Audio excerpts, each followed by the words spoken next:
Welcome to Twilight Terror Stories. Twilight is not just the end of day. It's the beginning of something else. A time when the shadows stretch and fear takes its first breath. You've stepped into that moment now, and the stories are waiting. Let them find you.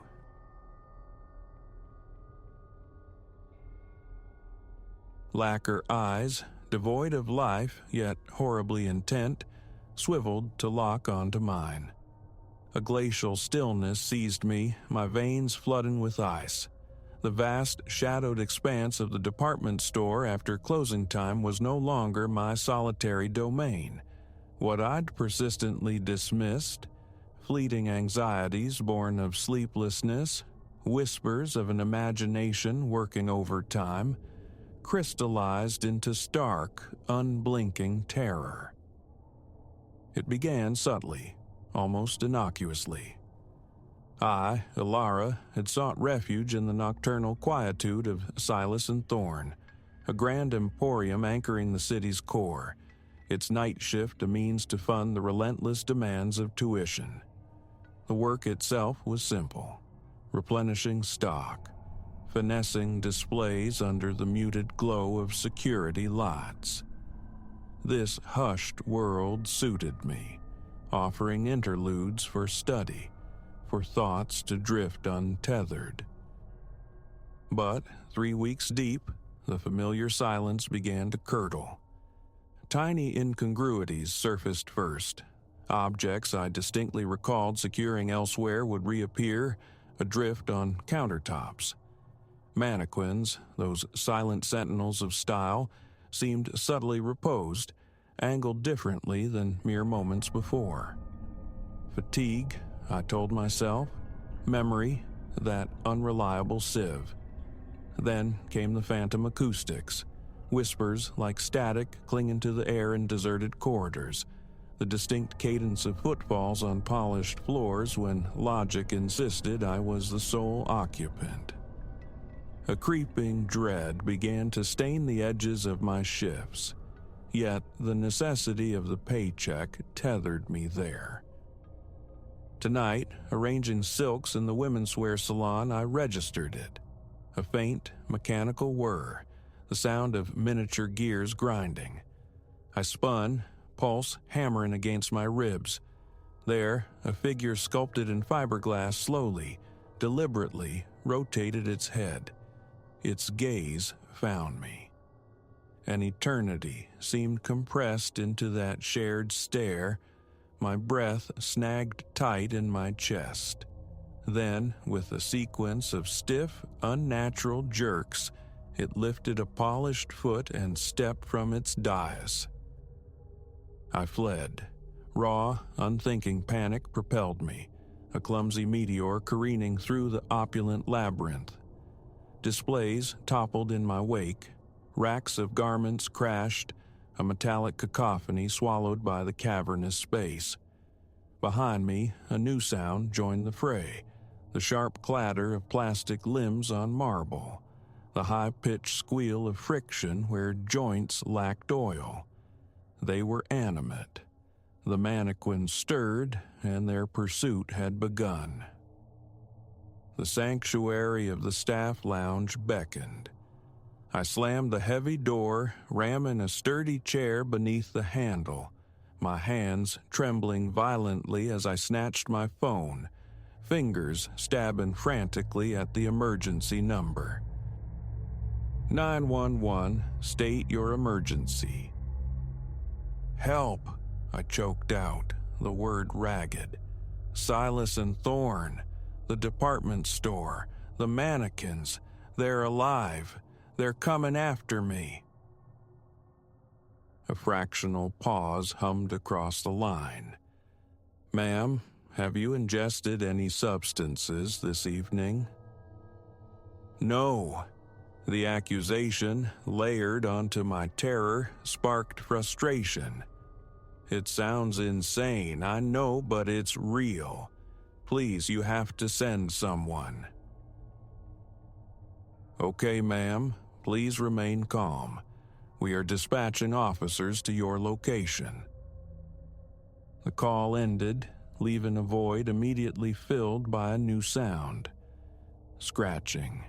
Persistent, rhythmic scraping at the wood of the door. They'd tracked me. My eyes darted wildly, searching for a makeshift weapon. A fire extinguisher, crimson and heavy, gleamed dully from a corner bracket. Meager defense, yet infinitely better than bare hands. Time elongated, each crawling second punctuated by the relentless scratching, now joined by dull thuds against the straining door. The chair, wedged beneath the handle, began to skid, the gap widening fraction by fraction, just as the barricade seemed poised to fail utterly. Another sound pierced the night. Sirens, distant but growing rapidly louder. Relief, potent and dizzying, washed through me. Help was arriving. Salvation. But the relief evaporated as swiftly as it had bloomed. The approaching sirens seemed to incite a frenzy. The assault on the door intensified, culminating in a final, splintering crash. The barricade shattered. The door flew inward, and they spilled into the room. A grotesque procession of vacant stares and articulated limbs. I hoisted the fire extinguisher, bracing for a final, futile stand. What happened next defied all expectation. They didn't surge forward to attack. Instead, the plastic figures shuffled aside, creating an aisle down their center. And through this corridor of impassive forms walked me. Disbelief held me captive. I stared at my reflection made solid, my doppelganger.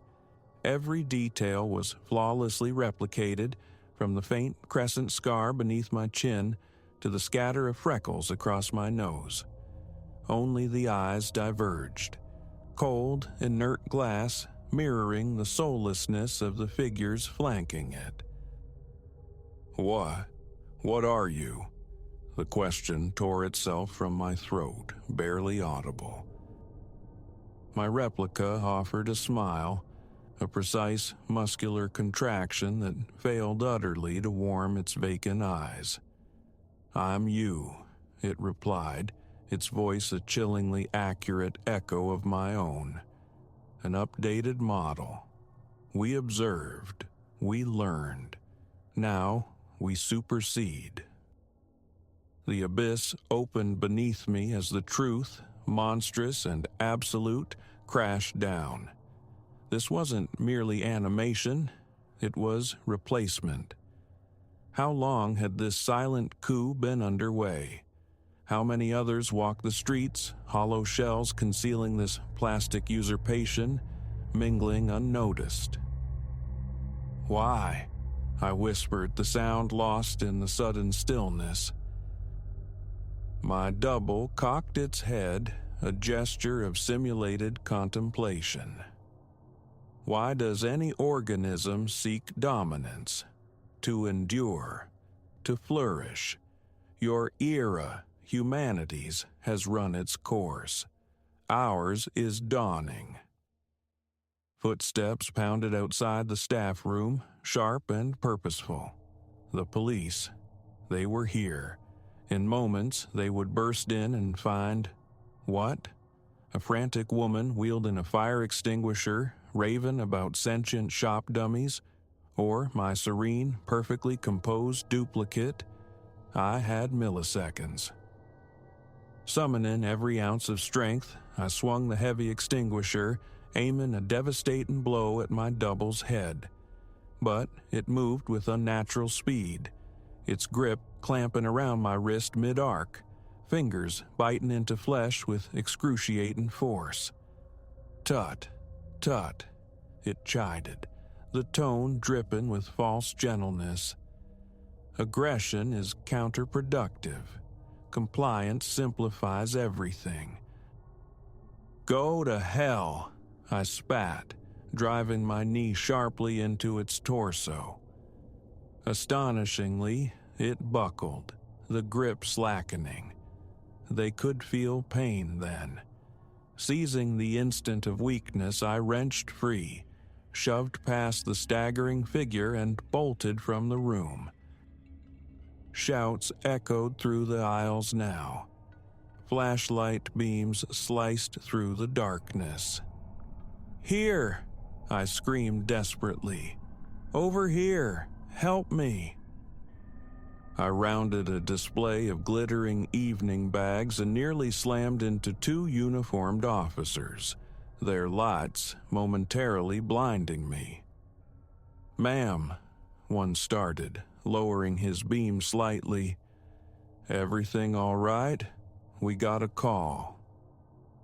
Before I could articulate a coherent reply, my own voice sounded from behind me, calm and laced with relief.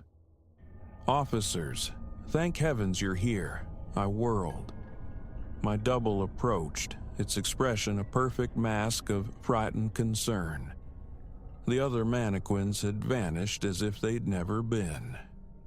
"This woman," my replica said, gesturing toward me with an air of weary distress. "She forced her way in. I discovered her back here, shouting about living mannequins. I suspect she's under the influence." "No, that's a lie." The protest felt flimsy, hysterical even to my own ears. "I work the night shift. She's the fake. She's one of them." The officers exchanged uneasy glances, their hands instinctively drifting towards their sidearms. "Okay, everyone just take it easy," the first officer said, his voice adopting a placating but firm tone. "We'll need to see some identification from both of you." My stomach plummeted. My purse, containing my ID, my proof of employment, my very identity, remained in the staff lounge, now presumably back under its control. Helpless fury surged as I watched my double smoothly retrieve a wallet and present a driver's license, a perfect copy of my own. "This is madness." My voice trembled uncontrollably. "Check the employee records. Call Mr. Henderson, the manager. Look at the security tapes. You'll see." "We can sort all this out downtown," the officer stated, his tone reasonable yet resolute. "Right now, ma'am, we need you to come with us." As they escorted me away, my arms secured behind me, I cast one final look back. My double offered a small, sympathetic wave, the picture of wronged innocence. A scream clawed at my throat, a desperate urge to fight, to make them see. But I knew it was futile. It would only reinforce their perception. Disturbed woman, delusional, resisting authority. The drive to the station passed in a haze of disbelief. I answered their monotone questions mechanically, my mind spinning frantically. Proof felt impossibly distant, belief utterly unattainable. And the chilling question resonated. How many? How many plastic imposters were already woven into the fabric of society? Were some of these officers, these clerks processing my arrival, also replaced? I endured the night in the stark confines of a holding cell, oscillating between waves of suffocating panic and a strange, numb resignation. By morning, my employment at Silas & Thorne had been confirmed. Mr. Henderson arrived, his face a canvas of confusion and irritation. "I don't know what stunt you thought you were pulling, Alara," he grumbled as we drove back towards the store, the city waking around us, oblivious. But any more trouble like this, and you're finished. Clear?" I could only nod, mute. What words could possibly convey the truth? That his pristine store was patient zero for an invasion of sentient synthetics? That one now stood in my place, likely arranging cashmere sweaters with chilling precision. As Henderson pulled into the employee lot, I saw it. Me, striding confidently towards the main entrance. For a fleeting second, our eyes met across the asphalt. It smiled, that same empty, perfect smile, and gave another little wave before disappearing inside. My legs felt like lead as I exited the car. I could turn around, walk away, vanish into the anonymity of the city, attempt to bury the nightmare, but the knowledge was a brand. I couldn't unsee, couldn't unknow. Whatever these things were, whatever their endgame, someone had to fight back. "Are you coming or not?" Henderson called impatiently, already halfway to the doors. I drew a steadying breath, squaring my shoulders against an invisible weight. "Yes," I said, my voice surprisingly firm. "I'm coming." Pushing through the heavy glass doors, I stepped back into Silas and Thorne. My gaze swept across the ranks of perfectly still mannequins, their polished faces betraying nothing. But I knew. Beneath the veneer of normalcy, a war had begun, and terrifyingly, I was its only conscious soldier. God help us all.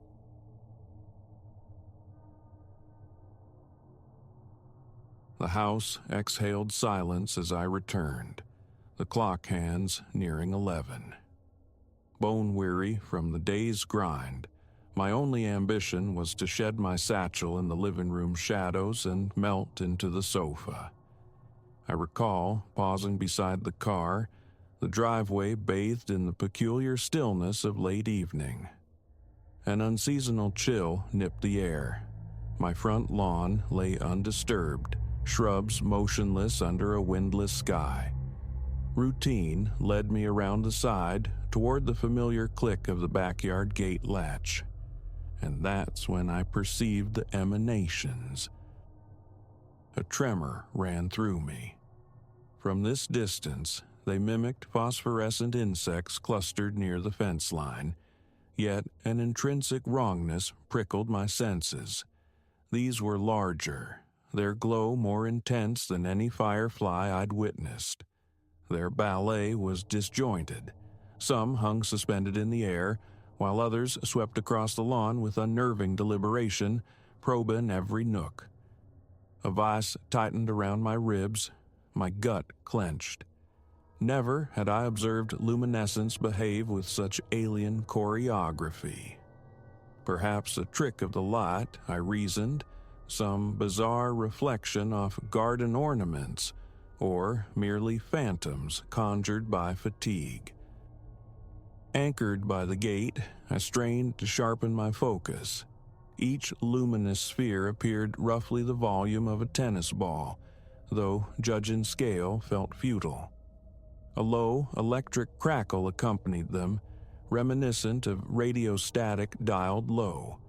Leaning closer, concentrating, I discerned the sound swelling with their motion, subsiding into near silence when they paused. No corresponding shimmer touched the ground beneath. Their light was entirely self-contained, painting nothing but their own forms. They floated mere inches above the turf, defying gravity with no discernible mechanism. My phone felt heavy in my hand. Would its beam pierce this mystery? Unlocking the screen, I directed the flashlight towards the nearest orb. My hand trembled, the cone of light wavering. It achieved nothing. The floating glow seemed to swallow the beam whole, offering neither transparency nor reflection. just an impassive, hovering radiance. The static intensified slightly.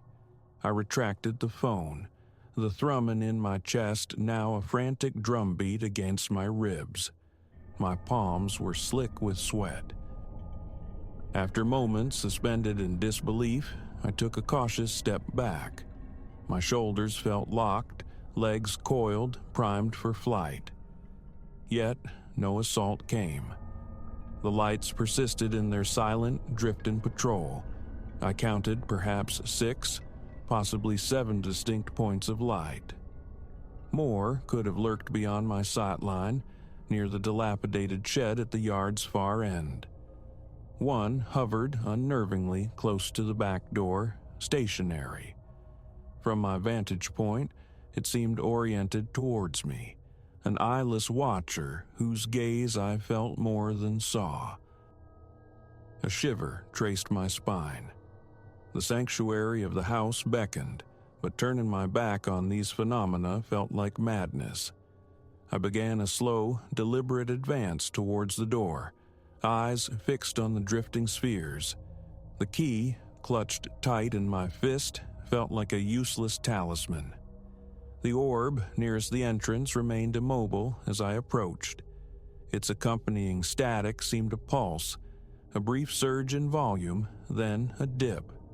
A faint ringing commenced in my ears, coupled with a subtle, uncomfortable pressure behind my temples. I drew a steadying breath through my nose, striving for composure. Reaching the steps, I tested the knob, locked. My fingers, clumsy with adrenaline, fumbled with the key. A moment to steady them, then the lock yielded. I slipped inside, flicking on the kitchen light, immediately pivoting to peer through the window panes. The orb by the door hadn't moved. Through the glass, I could now perceive a faint nimbus surrounding the core brightness, hinting at a veiled shape. Softly rounded, devoid of sharp edges, suspended just off the ground. Not quite ethereal, yet not entirely solid. The deadbolt shot home with a decisive click. I stood panting softly, listening. The house remained inert. My bag landed heavily on the kitchen table as my gaze remained locked on the backyard tableau. The other lights continued their aimless seeming drift, none venturing closer to the structure. The sentinel by the door held its position. Minutes crawled by as I watched it, the sensation of being scrutinized intensify. Rational explanations flitted through my mind. Advanced drones, some clandestine experiment. But drones typically hummed, moved predictably, and didn't emit that peculiar fluctuating crackle. Tension knotted my shoulders. Relaxation felt impossible. Methodically, I checked every door, every window latch. Blinds rattled down, plunging the interior into deeper shadow, sharpening my view of the illuminated anomalies outside. My heart rate began a slow descent from its frantic peak. Water, cool from the tap, eased a throat gone dry. My hands still bore a faint tremor. Calling the authorities crossed my mind, but the words died before forming. "Officer, there are glowing balls floating in my yard." The absurdity was palpable, so I remained at the window, a silent, unnerved observer. Time stretched, elastic and tense. Sleep was a distant shore. An idea sparked. Documentation. Proof. Retrieving my phone, I activated the camera, aimed through the glass, and hit record. Faint, ethereal motes drifted across the screen. The image disappointingly grainy. The static barely a whisper on the audio track. A curse escaped my lips. A better vantage point was needed. Cracking the back door open a sliver, I extended the phone into the night air. Instantly, the crackling grew louder. The orb near the door reacted, retreating a foot or so as if noticing the device. My pulse quickened, but I held the phone steady, recording for a full minute before retreating and securing the door. Playback confirmed the orb's presence. Pale blurs against the darkness, the soft crackle audible but lacking the pervasive quality I heard directly. Frustration furrowed my brow. This wasn't capturing the reality of it. A new plan formed. Confront them directly, albeit cautiously. Porch light off, no interfering reflections. My breath hitched, the familiar cardiac drumming resumed. Stay calm, I commanded myself. Turning the knob slowly, I stepped onto the cool concrete slab by the back door. The night air, colder now, raised goosebumps. Phone held aloft, recording. I ventured a few steps onto the grass. The static was undeniable now, a palpable field that made my skin prickle. I swept the phone's lens across the yard. The orbs seemed to sense my presence, drifting further away, maintaining a consistent perimeter. I registered subtle variations in their individual luminosity. Their movements possessed an eerie grace, a purposefulness. They navigated around each other and obstacles like the ancient oak with fluid avoidance. My hand felt clammy. Sweat beaded on my neck. Then, the orb that had guarded the door detached itself from the others and floated towards me. It advanced without haste, halting perhaps 6 feet away. I raised the phone higher, desperate to capture a clear image. The orb pulsed, not blindingly, but a distinct sharp flash of light. A burst of concentrated static erupted, like a radio station suddenly cutting through interference. My phone screen flickered, then went black. A strangled oath left my throat. The device began to reboot itself. My heart hammered against my ribs. A tremor started in my left hand. The urge to flee back inside was immense, yet curiosity, potent and insistent, held me rooted. The orb remained, hovering, expectant. My mouth was parched, my breathing shallow. Then, smoothly, it drifted laterally, gliding past me to rejoin its cohort. Stunned, I remained motionless. My phone slowly cycled back to life. The recording, I realized with a sinking feeling, was gone, lost. Another curse, bitten back this time. Defeated, I retreated indoors, locking the door firmly behind me. A glance at the clock. Past midnight. From the darkened kitchen window, I watched the enigmatic lights continue their silent, ceaseless patrol. Not aggressive, no, but their presence radiated an unsettling ambiguity. Harmless? I couldn't be sure. The kitchen light glared on. Coffee seemed like a good idea, though the resultant brew tasted acrid, difficult to swallow past the constriction in my throat. For another hour, I kept vigil. The lights persisted, occasionally drifting nearer the house before receding. The low, omnipresent crackle remained, a faint thrum that waxed and waned without discernible pattern. My shoulders ached under the relentless tension. I kneaded the muscles at the back of my neck, seeking relief that wouldn't come.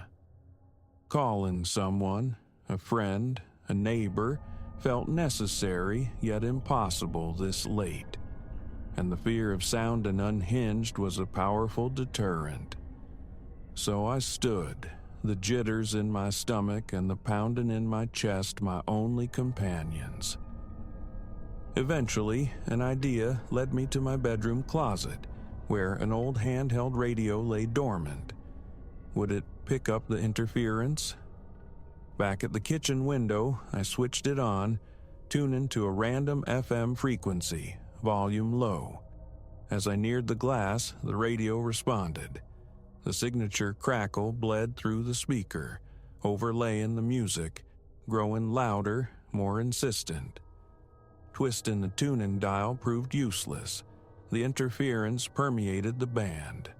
These things were generating some kind of field. My mind raced, trying to piece together impossible fragments. Around 2 a.m, a shift occurred. The orbs began to disperse. One by one, they moved towards the yard's periphery. 3 vanished behind the shed silhouette. 2 more drifted towards the side fence, fading from view. The one that had lingered near the house hovered momentarily, then glided towards the gate, paused as if surveying the boundary, and finally melted into the deeper darkness beyond. Over the next few minutes, the static attenuated, finally silencing altogether. My yard was empty. The familiar night sounds gradually reasserted themselves. Distant traffic hum, the low drone of a neighbor's cooling unit, a faint sigh of wind in the leaves. My own ears still held a residual ring, but the oppressive tension in the air had lifted. A profound exhaustion washed over me. Muscles screamed from prolonged stiffness. A dull ache throbbed behind my eyes. I ventured outside once more, cautiously. The yard lay cloaked in simple darkness. No residual glow. I swept my phone's beam across the grass, probing corners, examining the space near the shed, the fence line. Nothing. The normalcy was jarring. I could hear the crickets again. A long, slow exhale escaped me. My heart rate finally settled towards normalcy, though my shoulders remained rigid. Back inside, slumped at the kitchen table, questions swirled like phantom lights. What were they? Their purpose? How could I capture definitive proof if they returned? Thinking clearly felt beyond my grasp. Sleep still felt unsafe, distant. I turned off the lights, double-checked the locks one last time, and retreated to the bedroom. Lying atop the covers, fully clothed, my mind replayed the incandescent ballet, the hovering spheres, the electric crackle, the unnerving sense of being observed. The knot in my stomach tightened. Sleep, when it finally came, was shallow and brief. Dawn filtered through the blinds. I rose, feeling heavy, unrested. In the kitchen, I pulled back the curtains. Sunlight spilled across an ordinary backyard. Dew glittered on the grass. I went outside, walked the perimeter, touched the damp blades. No scorch marks, no indentations, no physical trace whatsoever. Frustration warred with a sliver of relief. Standing there, recalling the static, the veiled shape within the glow, the certainty of the experience settled deep in my bones. This was no dream, no hallucination. The tightness in my chest flared anew at the memory. I re-examined the short video clips salvaged from my phone. Pitifully inadequate. Vague points of light drifting erratically, a faint hiss on the audio. Anyone else would dismiss it as lens flare, a technical glitch. A wave of despair washed over me. The evidence was worthless. I resolved to remain vigilant. I noted the time of their appearance, the weather conditions, searching for a pattern.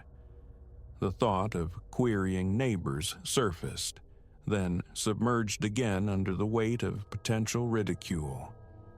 Floating lights generating radio static. The story sounded preposterous even to myself. Work was impossible. I called in, citing illness, the excuse tasting like ash. The day passed in a haze of nervous anticipation, punctuated by frequent glances towards the backyard. Nothing. An attempt at rest proved futile. The images were seared into my mind. The purposeful drift, the sudden halt, the pulse of light that scrambled my phone. Too vivid, too real to dismiss. Evening descended. Stationed by the window, heart thudding a familiar rhythm of anxiety, I watched the yard surrender to darkness. Silence, no lights, no static. The night remained uneventful. Midnight passed. Dawn arrived. Still nothing. Several days have elapsed now. The orbs have not returned. My phone functions normally, though I eye it with suspicion. A residual disquiet lingers whenever I look towards the spot near the back door where the one orb hovered. Faint, crackling sounds from any electronic device trigger an involuntary clench in my gut. The memory refuses to fade. Those luminous, floating entities, crackling with unseen energy, observing me from the shadows. They felt sentient. The explanation remains elusive, defying scientific rationale. Yet the tension etched in my shoulders, the lingering tightness low in my stomach, are constant reminders of its reality. Will they reappear? I don't know. What they were, what they sought, remains a profound mystery. My quiet home, my unremarkable yard became, for a few hours, a stage for the inexplicable. Sleep remains fractured, haunted by visions of hovering lights and the pervasive static hum. For now, I wait. I watch, and if they return, I will be ready. Perhaps next time the proof will be undeniable. Until then, there is only the memory and the unnerving certainty of having been watched by something utterly unknown.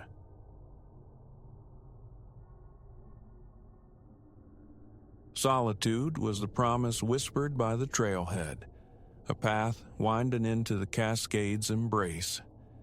Terror, however, was its unspoken destination. Always, I had sought solace in the wilderness, a lone wanderer finding rhythm in the sigh of wind through pines, the crunch of earth beneath my boots.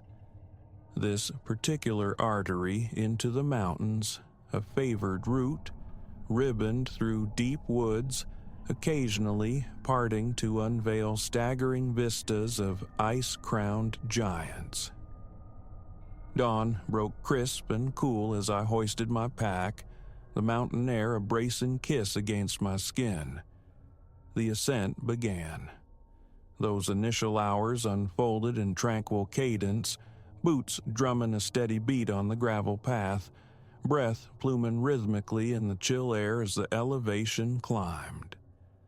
Around me, the forest thrummed, birdsong stitching the silence, unseen creatures rustling the undergrowth. Pauses became moments of reverence, gazing down at a world diminished by distance. Midday sun filtered through the canopy when he first appeared. I knelt by a chuckling stream, replenishing my water, when a flicker of movement snagged my attention. From the dense emerald tapestry 50 yards distant, a figure materialized, his progress a discordant stagger against the forest's rhythm. Even across the space, an aura of wrongness emanated from him. His attire was ripped, smeared with grime, his hair a chaotic nest. A subtle limp marred his gait.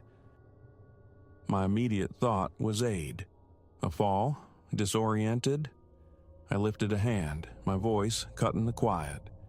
"Hello? Everything all right?" He started, head snapping up as if surfacing from deep water. Recognition, then stark relief, flooded his features. He quickened his pace, stumbling slightly. "Oh, thank heavens." His voice was a rasp, dry as shed snakeskin. thought I was the only soul left out here. Closer now, the knot of unease tightened in my gut. Bloodshot eyes darted with frantic energy, scanning the woods, my face, the sky. A feverish glisten slicked his skin. Older than my first impression, late 40s perhaps, with a jaw shadowed by days of stubble. "Name's Silas," he offered, thrusting forward a hand caked with dirt beneath the nails. Reluctantly, I took it. "Lost," he rasped. "Days now. Split from my companions, couldn't relocate the trail." "That's rough," I managed, forcing calm into my tone against the rising tide of apprehension. "Need water? Something to eat?" He nodded with unnerving eagerness. I passed him my bottle, observing the desperate way he drank, water spilling down his chin. While he gulped, my eyes cataloged details: raw scratches striping his forearms, the tremor in his hands, an unnatural bulge beneath his worn jacket, shape indeterminate, possibility chilling. "The main trail is back the way I came," I indicated, pointing down the familiar path. "Head that way, the ranger station's maybe a few hours' walk." Silas lowered the bottle, wiping his mouth on his sleeve, his gaze locking onto mine with unnerving intensity. "Actually," he began, the texture of his voice shifting subtly, becoming smoother, almost persuasive, "I was hoping you'd guide me back to my camp. Just up ahead, I think. Not sure I can manage alone." Alarm bells clamored in my mind. Every instinct, every lesson learned about backcountry safety screamed against venturing off-piste with a stranger, particularly one radiating such instability. Yet his pleading expression pricked at my conscience. What if his plight was genuine? "I'm not sure," I demurred. "I don't know this area off the marked path. Better we both descend to the station." His face momentarily hardened, a flicker of stone beneath the desperation, before a smile was forced back into place.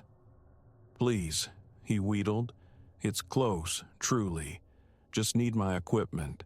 Then we can head down together, I promise."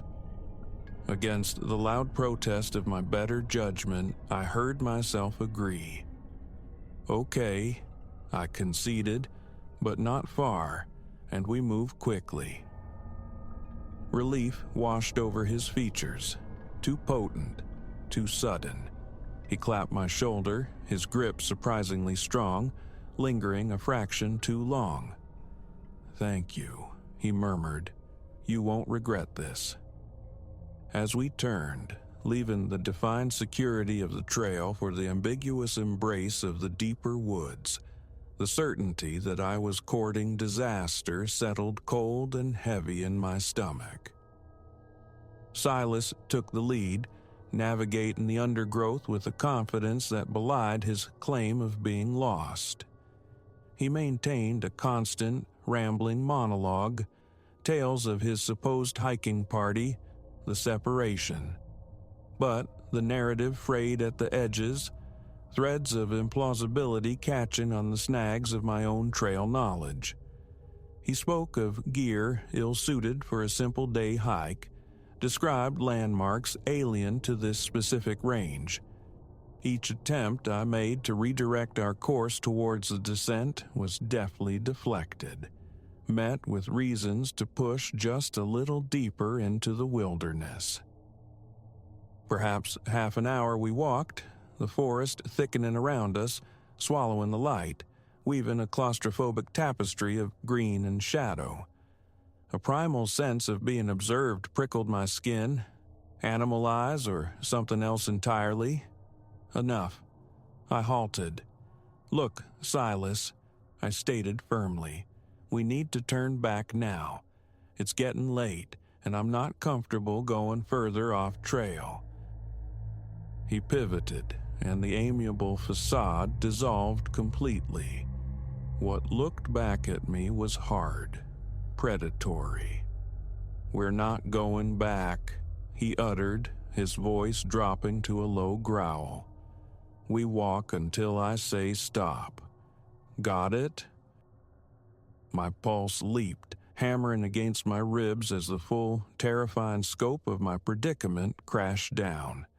Alone. Deep woods. A predator in human guise. I edged backward, my hand instinctively finding the reassuring shape of the bear spray canister clipped to my belt. "I'm leaving," I said, striving for a steadiness my voice barely possessed. "Don't follow me." He moved with astonishing swiftness, a blur lunging forward, hand snatching at my arm. I wrenched away, stumbling over an exposed root, balance failing. In that instant of vulnerability, he descended, his weight driving me down onto the forest floor. Dirt and decaying leaves filled my senses as we struggled, panic igniting a ferocious strength within me. I drove a knee upward, creating a sliver of space, just enough to grapple for the spray. As he coiled for another move, I thrust the canister forward and depressed the trigger. The potent orange cloud struck him squarely in the face. A strangled howl tore from his throat as he staggered back, clawing blindly at his burning eyes. I scrambled upright, gasping, debris clinging to my clothes. "You!" he shrieked, the sound thick with agony and fury. "I'll kill you!" No hesitation. I plunged into the dense undergrowth, abandoning direction, driven only by the imperative to escape. Branches lashed my face, thorns snagged my clothing, but velocity was my only shield. Behind me, I heard his enraged curses, the sounds of his stumbling pursuit, a relentless drumbeat fueling my flight. I ran until my lungs burned like forge fires and my legs turned to trembling lead. The forest stretched, indifferent and identical in every direction. Where was the trail? The station? Rescue? Panic whispered that each step might be taking me deeper into untamed territory, further from salvation. Catching my breath against the rough bark of a colossal Douglas fir, I strained my ears, listening over the frantic pounding in my chest. An unnatural stillness had fallen. No birdsong, no rustle, only my own ragged gasps. Then, a distinct snap of a twig off to my left. I froze, pressing myself into the tree's ancient hide. Another crackle, closer. He hadn't given up. He was hunting. Silently, I eased around the massive trunk. A shallow ravine nearby offered a desperate gamble of concealment. I slid down the embankment, dislodging loose stones that skittered away, their clatter echoing unnervingly loud in the tense silence. "I hear you." Silas's voice ripped through the air, chillingly close. "Can't hide. These woods are mine, not yours." Crouching at the ravine's bottom, mind racing, I knew blind flight was folly. Injury, exhaustion, they would make me easy prey. I needed a strategy. My pack, still slung across my back, the emergency kit. Trembling fingers fumbled with the zipper, retrieving the small signal mirror and whistle. Useless, the mirror beneath this dense canopy. But the whistle, perhaps my only hope. Drawing a ragged breath, I brought the whistle to my lips. 3 sharp, piercing blasts shattered the forest's heavy silence, the universal distress call echoing strangely off the ravine walls. "No!" Silas's enraged bellow came from somewhere above. I heard him crashing through the brush, stealth abandoned. Again, I blew, scrambling along the ravine floor. 3 more shrill notes. Pause. Listen. Was that a faint, answering shout carried on the wind, or merely hope's cruel echo? Suddenly, he materialized at the ravine's crest, his face a grotesque mask of fury. Angry red welts inflamed the skin around his eyes, remnants of the spray, lending him a truly demonic aspect. "Payback time," he snarled, beginning his descent down the steep slope. I surged to flee, but my foot snagged a treacherous root. Pain exploded in my ankle as I pitched forward, landing hard on the rocky ground. I tried to rise, a sharp agony confirming a bad twist. His laughter, cold and devoid of humor, bounced off the confining walls. "Nowhere left to hop, little rabbit," he taunted, malice dripping from every syllable. I dragged myself upright, limping severely, defiance flickering against the rising despair. As he closed the distance, I raised the whistle one last time, pouring every ounce of remaining breath into the piercing call. And then, impossibly, miraculously, distinct voices shouting, the eager baying of dogs. Search and rescue. They must have been nearby, perhaps searching for someone else entirely. Silas heard it too. His eyes widened, raw fear replacing the fury, darting wildly like a trapped animal. A moment hung suspended. Would rage still drive him to attack? But the instinct for self-preservation asserted itself. With a final glare brimming with impotent hatred, he spun, clawed his way back up the embankment, and vanished into the deepening green shadows. My legs buckled. Relief, profound and overwhelming, washed through me in dizzying waves. I blew the whistle again, weaker now, but knowing they were close. Soon, the blaze-orange vests of the rescue team emerged through the trees, beacons in the growing gloom. As they eased me gently from the ravine, assessing my ankle, their radios crackling with calls for support, the tremors started, shaking me uncontrollably. The stark reality of my near-fatal encounter struck with brutal force. Later, wrapped in a coarse blanket at the ranger station, cradling a mug of hot coffee, the full story emerged from police reports and ranger debriefings. Silas, a fugitive, wanted across several counties for violent offenses. His lair, a crude lean-to deep within the park boundaries, yielded stolen supplies and grim evidence suggesting others had crossed his path with far less fortunate outcomes. The wilderness I cherished, my sanctuary, had revealed its potential for darkness, a stark reminder that beauty can conceal profound danger. It would be a long time before the woods felt like refuge again, before solitude felt safe. Yet, seated there, amidst the quiet competence of the rescuers, I recognized a nascent strength within myself. I had stared into the face of primal fear on that mountain, and I had survived. Whatever trails awaited me in the future, I would walk them with a renewed, sober respect for the untamed wild and for the unexpected resilience buried deep within my own spirit.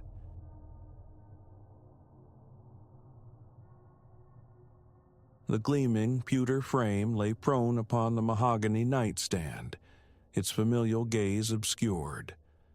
I woke to this quiet disturbance, a stark inversion of the upright portrait I'd specifically smiled at before sleep claimed me.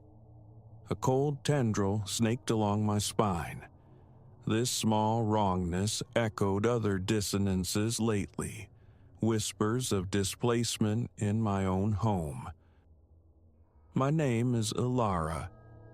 At 34, having traded the city's relentless pulse for the sprawling quietude of the suburbs, I found myself the sole occupant of a house far grander than my previous cramped existence. I, a marketing director perpetually tethered to deadlines, embraced the space but recoiled from its upkeep.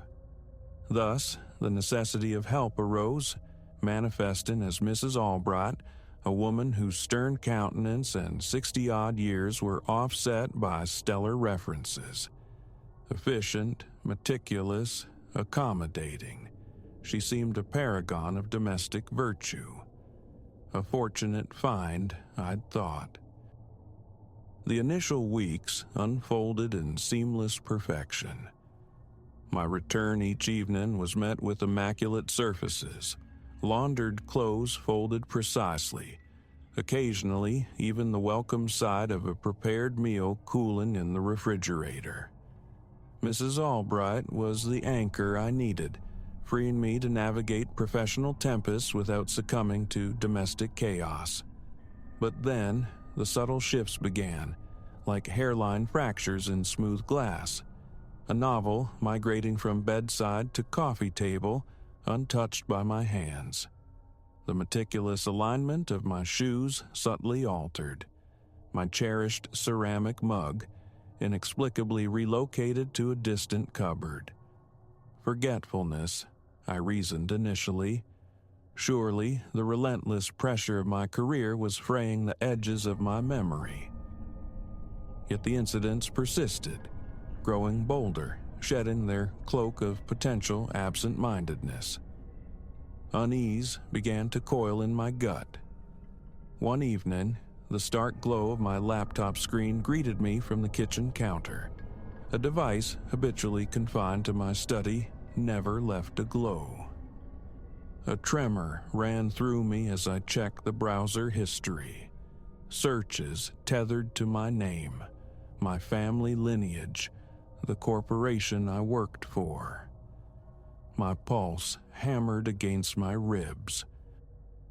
When I broached the subject with Mrs. Albright the following day, her response was unnervingly composed, almost practiced.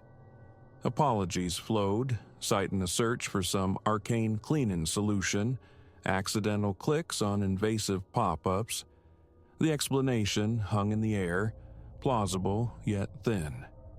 A disquieting flicker in her otherwise steady gaze cemented my distrust. Vigilance became my silent companion. I began documenting the state of rooms with my phone before departing each morning, comparing the images upon my return. The alterations were infinitesimal yet undeniable. A cushion plumped askew, a drawer left fractionally ajar, the very weave of my folded sweaters rearranged. The precipice was reached when I perceived the disturbance of my private papers. The manila folder nestled within my desk drawer, containing financial statements and insurance policies, sat just millimeters out of true alignment. Opening it confirmed my fears. The contents bore the invisible fingerprints of another's scrutiny. Sleep became an elusive quarry that night. Every settling groan of the old house, every elongated shadow cast by the moon, felt charged with ominous portent. The sensation of being observed, a phantom presence just beyond the veil of perception, was inescapable. Dawn arrived, finding me bleary but resolved. Uncertainty was a luxury I could no longer afford. Feigning illness, I contacted my office, then strategically positioned a minuscule camera amidst the dense spines of books in the living room. I performed the ritual of departure, driving a circuitous route before parking discreetly down the street, my house within sight. My heart thudded a frantic rhythm against my sternum as I watched Mrs. Albright arrive punctually, letting herself in with practiced ease. The hours stretched, taut and slow. Via the flickering screen of my phone, I observed. Initially, normalcy reigned. Dustin, vacuuming, the mundane ballet of chores. Then, near midday, a shift occurred. A focused energy replaced her routine movements. She traversed the house with quiet intent, opening drawers, peering into cabinets, a hunter seeking specific prey.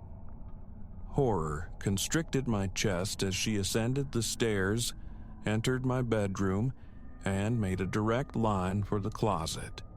She emerged, clutching a small, unassuming box I kept secreted away, a repository of ancestral trinkets, faded photographs, fragments of my past.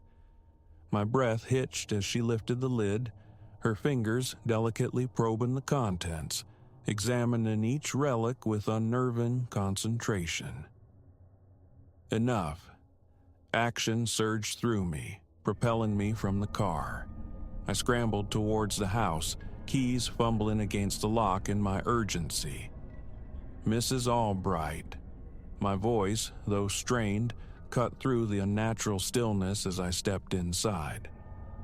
I seemed to have forgotten some crucial papers for a meeting, just popping back to retrieve them. A beat of silence, then the soft tattoo of hurried footsteps overhead. Mrs. Albright materialized at the landing, her habitually impassive features momentarily betraying surprise before smoothing into practiced neutrality. "Oh, Miss Vance," she chirped, her tone unnaturally bright. "I wasn't expecting you. I was just tidying up in your room." A brittle smile stretched across my lips, my thoughts whirling. No trouble at all. Won't be a moment. Ascending the stairs, I felt her gaze drilling into my back, a palpable weight.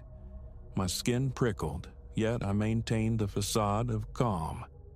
Entering the bedroom, I noted the heirloom box returned to its hiding place, though subtly misplaced. My hands trembled faintly as I feigned rummaging through my desk drawers. "Mrs. Albright," I ventured, striving for casualness. "You haven't happened across a blue folder, have you? I could have sworn it was right here." "No, I'm afraid I haven't," she replied, hovering expectantly in the doorway. "Shall I assist you in your search?" "That's quite all right," I responded swiftly.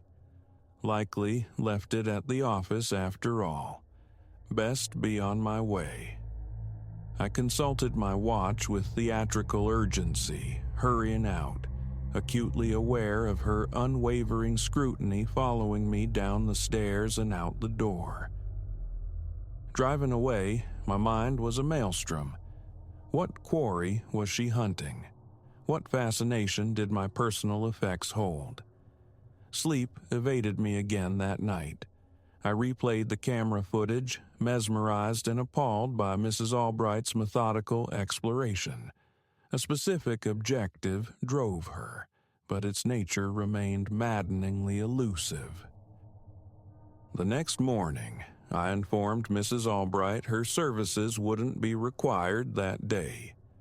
Then I embarked on my own investigation, meticulously scanning my sanctuary for anomalies, for any cipher that might unlock her motive. Tucked within the pages of a seldom opened volume in my study, I discovered a slender slip of paper. A sequence of digits stared back, an unfamiliar telephone number. With fingers that shook, I dialed. A terse male voice answered, "Yeah?" "Who is this?" My own voice was a threadbare whisper. A pregnant pause. "Who wants to know?" I terminated the call, my heart galloping. What intricate web had I stumbled into? The ensuing days transformed me into a clandestine operative within my own walls. More cryptic notes surfaced. I overheard fragments of hushed telephone conversations when Mrs. Albright believed herself alone. Once, I was certain I witnessed her photographing my incoming mail through the window. My nerves frayed, each creak amplified, every lock double-checked. The police seemed a logical step, yet the evidence felt nebulous. An overly diligent housekeeper, an intuition screaming foul play. The culmination arrived under the cloak of night. I awoke abruptly to the distinct sound of my study door easing open downstairs. I lay paralyzed, listening to the furtive shuffle of footsteps below. Mrs. Albright possessed a key, ostensibly for emergencies, but this clandestine activity bore no resemblance to crisis management. Soundlessly, I slipped from bed, phone clutched tight, emergency services pre-dialed, a thumb hovering over the call button. Creeping down the staircase, I saw a sliver of illumination beneath the study door. Drawing a deep, steadying breath, I pushed it open. There stood Mrs. Albright, bathed in the narrow beam of a flashlight held in one hand, a sheaf of my papers clutched in the other. Her head snapped up, eyes widening in stark surprise. "Mrs. Albright," I declared, my voice astonishingly firm, "I believe it's time you explained precisely what is happening here." For an instant, denial flickered in her expression. Then, a visible deflation, her shoulders slumping as she sank into my desk chair. "There seems little point in pretense now," she conceded, her voice laced with weariness. "I am not, in fact, a housekeeper, Miss Vance. I am a private investigator." The room seemed to spin. A private investigator? Investigating what? Who retained you? Mrs. Albright, if that name held any truth, let out a long sigh. "Your father engaged my services. He has spent years searching for you." The floor beneath me seemed to dissolve. My father. That's impossible. He died when I was a child. She shook her head slowly. "That is the narrative your mother constructed.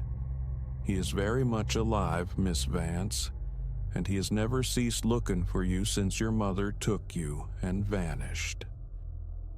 My world tilted violently.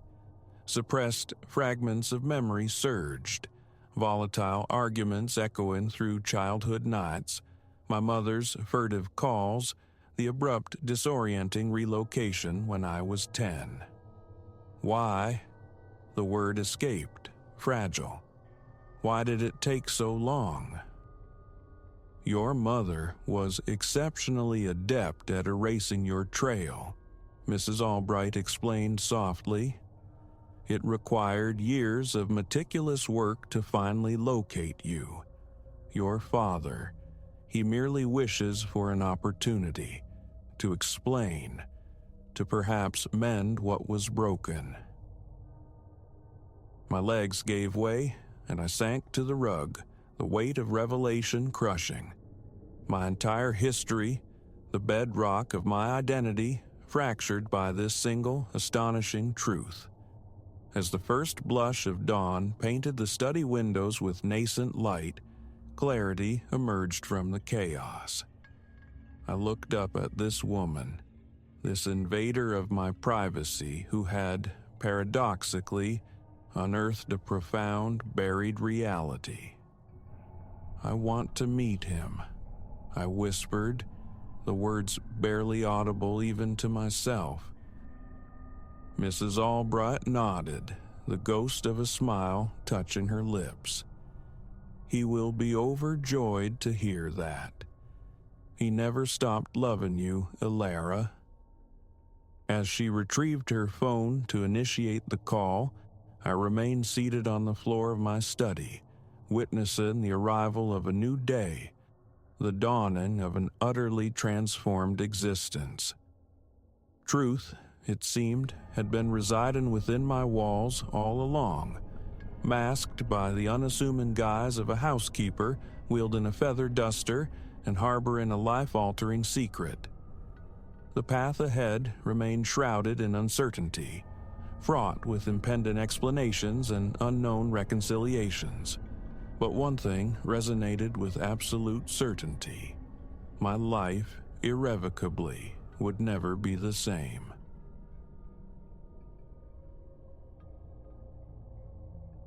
The chime from the entry panel fractured the midnight hush. Silas sat sunk into his sofa, the television's blue light strobing across his face as he numbly cycled through channels, a futile search for somnolence. Stillness permeated the apartment. Overhead, fixtures were dark, leaving only a solitary lamp casting long, skeletal shadows from a side table. A phantom coolness, perhaps imagined, perhaps not, raised the hairs on his arms. At this late hour, the building typically slept deeply, mirroring the deserted, obsidian street below. He rose, drifting towards the wall-mounted intercom near the kitchenette's threshold. The speaker, aged and weary, emitted a faint crackle. Pressing the talk button, he murmured, "Yes?" A protracted hiss answered. Then a man's voice, unnervingly level. "Unlock the door." It was a voice utterly alien to him. Silas narrowed his eyes, peering through the small window angled towards the street. Through it, he could just make out the building's entrance. The external call panel bathed in the sickly yellow glow of a single, distant street lamp and the faint neon bleed from some faraway sign. No figure stood sentinel there. The threshold yawned empty. The pavement was a deserted slate. The voice, calm and quiet, hung in the air, yet its source remained stubbornly invisible.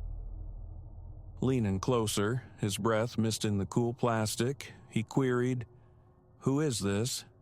The speaker replied with nothing but a wash of static. A few heartbeats pulsed by. "Hello? Identify yourself." The line fell dead. He lingered, staring at the inert panel, a knot of confusion tightening in his gut. He waited. Silence reigned. After nearly half a minute, he released the button. Drawn back to the window, he scanned the building's frontage with meticulous care. Utter stillness prevailed. No vehicles crawled past, no late-night strollers disturbed the quietude, only encroaching darkness punctuated by the street lamp's weak sentinel beam. A shrug, a self-directed dismissal, likely some juvenile prank. He resettled onto the sofa, attempting to re-engage with the flickering screen, but his pulse hammered a nervous rhythm against his ribs. Minutes later, the insistent buzz tore through the quiet again. This time, Silas bolted upright, crossing the room swiftly to depress the button. "What?" he managed, his voice kept low, conspiratorial. "Unlock the door." The same male voice intoned. It sounded oddly filtered, as though spoken through layers of fabric. He braced himself against the wall, consciously slowing his breathing.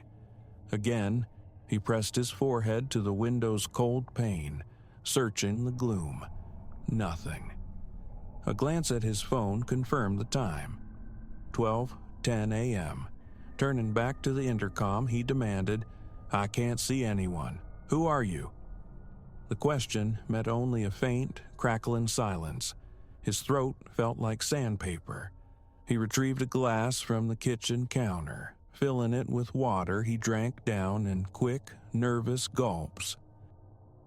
The intercom remained silent for several long minutes. Silas stood rooted, his gaze fixed on the small, unassuming box affixed to his wall. The notion of calling security flickered, but what would he report? Persistent buzzing from an invisible caller? It sounded ludicrous, paranoid. He resolved to ignore it, some inebriated wanderer surely. Retreating to the sofa, he nudged the television volume higher, hoping to drown out his unease. It was useless. Every trivial sound, the refrigerator's hum, the settling groan of the building, stretched his nerves taut. After an eternity that measured perhaps 10 minutes, the buzzer sounded its sharp summons once more. Silas sprang up with such violence he nearly stumbled. He jabbed the button, his voice rising. "What is it you want?" The reply came, placid as ever. "Unlock the door." A cold fist clenched in his stomach. Holding the button down, he retorted, his voice betraying a slight tremor. "I don't know you. Go away." He strained again at the window, pressing his cheek flat against the glass, twisting his head for any obscured angle. Nothing. He could see the external panel clearly. No one was physically present. An idea sparked. He moved to his apartment door, undid the deadbolt and chain, and cracked it open a mere sliver. The corridor beyond lay bathed in its usual dim, yellowish light. Everything appeared utterly mundane. The elevator indicator showed it resting on another floor. The hallway was profoundly silent. He listened intently. No shuffle of feet, no muffled coughs. Satisfied, yet unsettled, he closed and resecured the door, ramming the deadbolt home. On impulse, he dragged a heavy armchair across the floor and wedged its back firmly beneath the doorknob. A flimsy barricade, perhaps, but it offered a sliver of perceived security. He returned to the window for another fruitless scan of the void outside. Empty. The intercom stayed quiet for a spell. Silas positioned himself in an armchair adjacent to the window, his eyes fixed on the street scene below. An occasional gust of wind stirred loose papers in the gutter, but the tableau remained static. No cars, no returned neighbors, no shadowy figures lingering for a smoke. Just stillness. Eventually, the jarring buzz sounded again. By now, it must have been nearing 12:30 a.m. He felt a frantic pulse drumming in his neck. He approached the device, pressed the button, but offered no words. The voice, unaltered, reiterated its demand. "Unlock the door." Silas finally spoke, his voice low and strained. "I'm not letting anyone in. I cannot see you out there. Stop this." He released the button, listening intently. Only static answered. His palms were slick with sweat. He wiped them absently on the fabric of his sweatpants. He considered disabling the infernal machine. Prying at the panel's cover proved difficult. Fetching a small screwdriver from a kitchen drawer, he attempted to loosen the securing screws, but they were worn smooth, offering no purchase. He searched for a plug, a way to sever its connection, but it was hardwired directly into the wall. Frustration mounting, he struck the panel sharply with the heel of his hand. It remained stubbornly active. He dialed the building superintendent on his mobile. The call rang out, unanswered, eventually defaulting to voicemail. He thought of calling a friend, anyone, but the lateness of the hour and the sheer strangeness of his predicament paralyzed him. What could he even articulate? He simply stood there, breathing shallowly through his mouth, fighting for composure. The intercom shrieked anew. He yelled back at the impassive plastic, "Leave me alone. I'm calling the police." He paused, listening for any reaction. The voice simply repeated, toneless, "Unlock the door." The thudding in his ears intensified. Another desperate look out the window confirmed the impossible. Still, nobody there. He pressed the talk button again. "How are you using the intercom if you aren't standing outside?" Silence. He pressed again. "Where are you?" More silence, profound and mocking. He had to see the lobby himself. Pocketing his keys and grabbing a small, powerful flashlight from a utility drawer, he shifted the barricading chair. Stepping into the hallway, the familiar warm lighting did little to soothe him. He walked briskly to the elevator and summoned the car. It arrived with unnerving speed. The descent was quiet, save for the low mechanical thrum. Reaching the ground floor, he found the lobby lights burning brightly. Everything appeared normal. The bank of mailboxes against one wall, the worn welcome mat, the heavy glass door leading out onto the deserted street.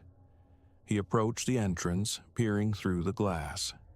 The external intercom panel was right there, innocuous. He scrutinized it closely. Then, cautiously, he pushed the door open, propping it with his foot, and stepped out onto the cold concrete for a moment. The sidewalk stretched vacant in both directions. The street slept. He stood there for a full minute, scanning methodically, listening for the faintest footfall, holding his breath. A distant engine murmured miles away, but nothing stirred nearby. He retreated back into the lobby's relative safety, allowing the door to sigh shut. The external panel looked untouched, just a standard metal box with a button and speaker grill. He pressed the button himself, experimentally. From inside the lobby, he heard the faint, corresponding buzz from the internal speaker system.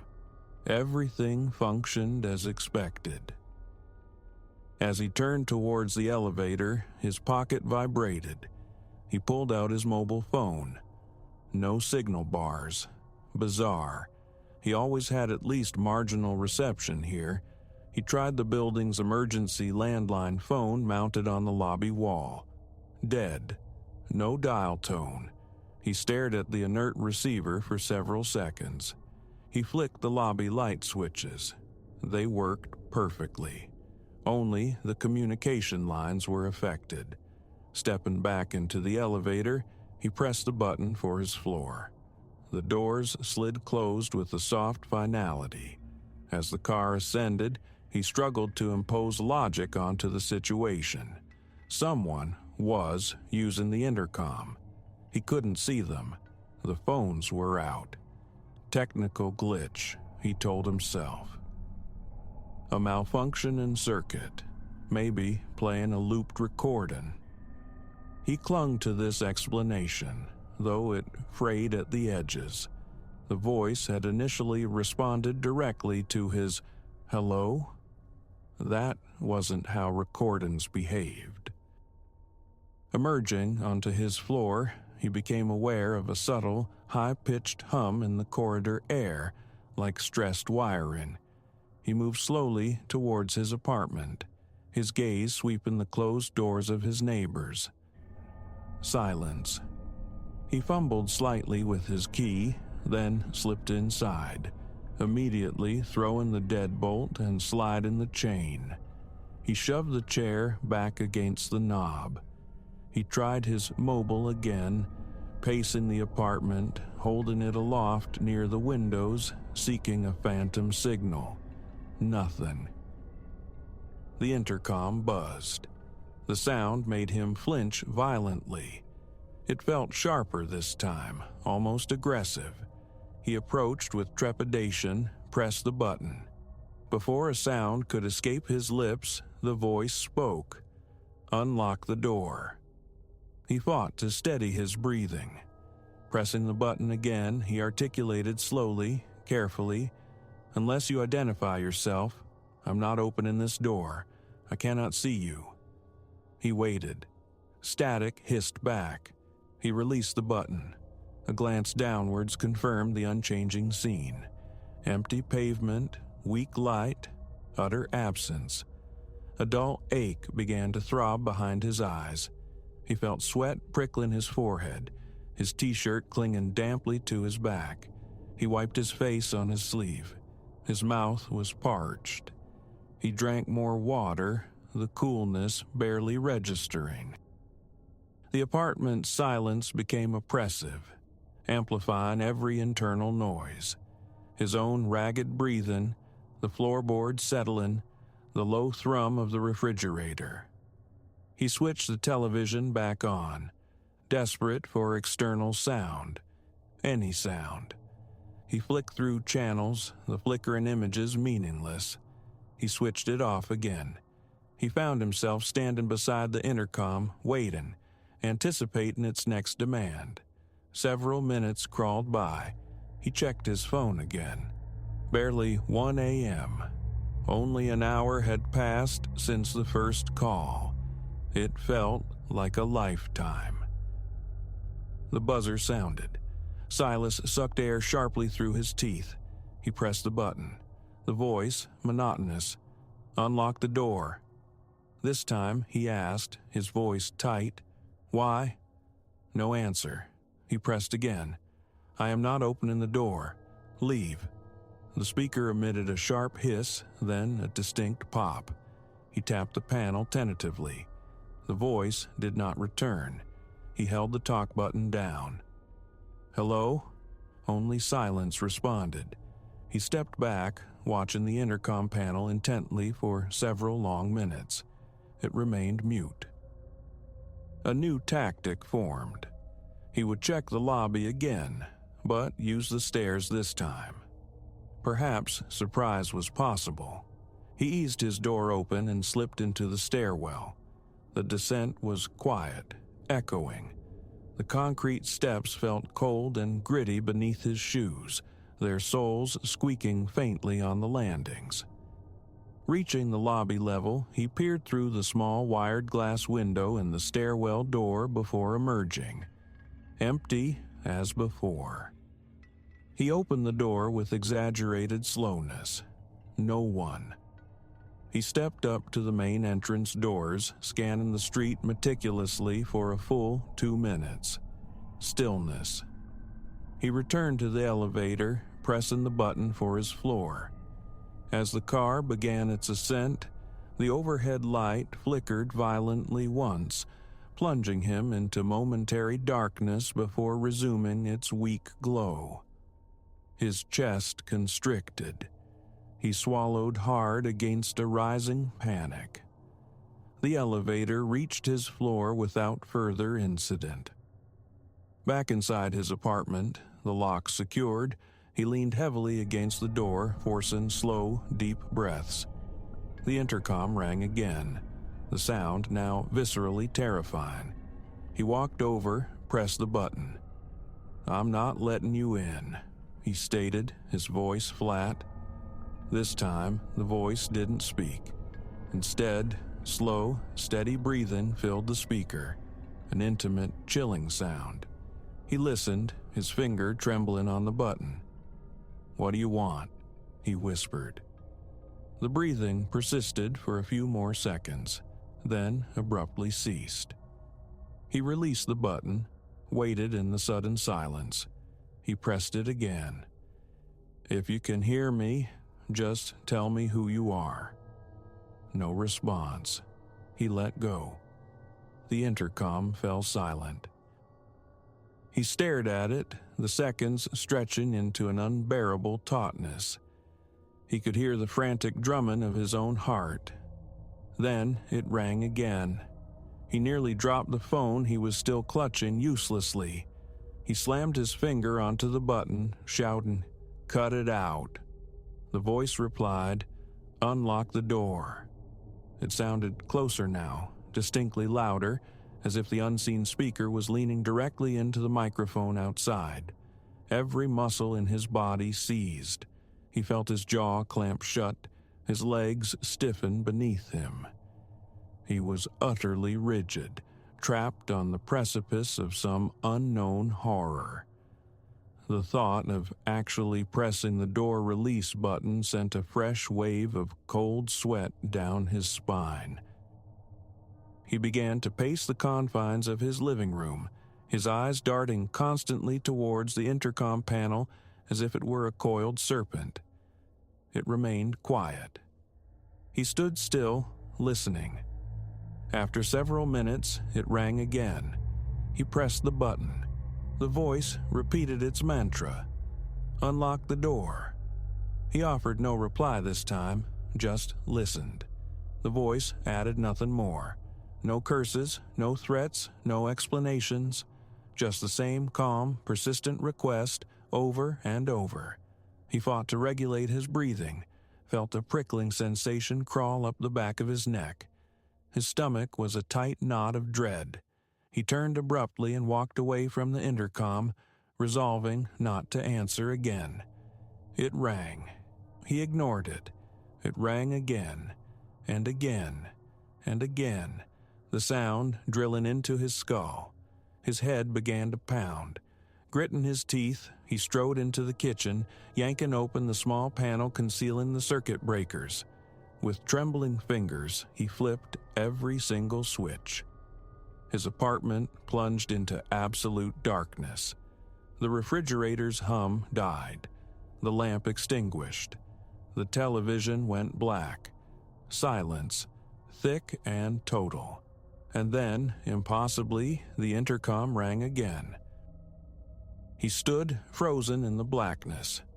Only the faintest suggestion of the street lamp's glow filtered through the window. He moved by feel, slowly, back towards the accursed panel on the wall. He pressed the button, his voice barely a whisper, shaken uncontrollably. "There's no power. How are you still calling?" The voice, unchanged, replied, "Unlock the door." He stood there in the suffocating dark, his finger clamped on the talk button, feeling the frantic pulse in his wrist, the sweat trickling down his temples. His t-shirt clung to him like a second skin. He licked his dry, cracked lips, trying to marshal a response. Words failed him. Finally, he managed a single, choked syllable. "No." He released the button. He stumbled towards the window, peering out into the unchanging void. The street remained deserted, devoid of any clue, any presence. He stayed by the window for what felt like an age. The intercom rang a few more times, each summons ignored, each chime echoing horribly in the profound dark and silence. His body felt leaden, his legs aching from tension. Then, eventually, it stopped. The silence that descended felt different now, heavier, more final. He waited in the darkness, his eyes slowly adjusting to the gloom. The intercom remained inert. He considered restoring the power, flipping the breakers back on, but found himself unable to move. He simply stood there, leaning against the cool wall, breathing shallowly, waiting for the next turn of the screw. Eventually, he dragged the armchair closer to the window and sank into it, facing the street, his gaze fixed on the empty pavement below. He watched until his eyes burned with fatigue and strain. Nothing changed. The intercom stayed silent. By the time the first tentative gray fingers of dawn began to probe the eastern sky, Silas was still awake, slumped in the chair, stiff, sore, and hollowed out, his vigil unbroken over a street that offered no answers. The voice had never offered explanation, never revealed its identity, never deviated from its single impossible demand. But he had never unlocked the door. He had never seen a soul outside, and as the sun finally breached the horizon, casting long morning shadows, the intercom remained blessedly, terrifyingly quiet. He remained alert long after the light filled his apartment, listening for the slightest sound, but heard only the echo of his own unsteady breathing in the empty room.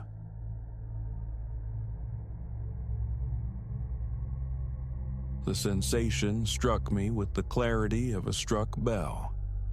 I was sprawled on the sofa, my clothes still clinging damply from a desperate dash through the earlier downpour. Outside, the wind's knuckles rapped against the glass, and a low lament snaked through the corridor behind me. Predictable acoustics for a venerable house besieged by a tempest, I reasoned. Yet, as my gaze swept the room, a jittery tick acquired recently, it snagged on the hulking leather armchair. It presented itself unchanged, the faded, almost jaundiced ochre of its hide, the map of creases and scuffs marking its territory, a piece I actively avoided whose surface remained untouched by my hand. There was a moribund quality to it, an intrinsic wrongness. It arrived with the property, a relic from the estate of a spectral great-uncle, Silas, barely a name in the family ledger. Disposal was a recurring, unfulfilled promise. A promise I now bitterly rued, for in that moment I could have sworn the seat cushion yielded, compressed by an unseen weight. Invisible, yes, but undeniably present. My pulse began a frantic drumming against my ribs. I blinked hard, attempting to dispel the image. Perhaps the storm contorted the shadows, the low lamp sputtering fitfully, or lightning's fleeting glare on the varnished floorboards conjured phantoms. But no, the leather cushion, usually taut and unwelcoming, dipped distinctly inward, cradling the heft of some substantial form. I forced my attention back to the television's flickering inanity, a late-night rerun's hollow comfort. Still, I felt a scrutiny devoid of eyes, a focused regard. The fine hairs at my nape prickled like nettles. I recall adjusting my position on the sofa, the inexpensive weave of the fabric rasping against my skin as I consciously slowed my breathing. A faint miasma permeated the air, old leather commingled with the scent of damp soil, and then the sound. A minute, protesting squeak from the armchair's coiled springs.